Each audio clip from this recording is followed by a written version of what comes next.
келдім. Әйел сұлу, әйел ана жалғаушы, бала өсіріп, тәрбиелеп барлаушы.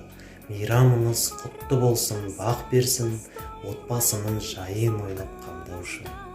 Әйел сұлу, әйел ана жалғаушы, арманымен әлем шарлап самғаушы. Қанаттарын ешқашанда талмасын, көркемдіктің көрмесіндей таңдаушы.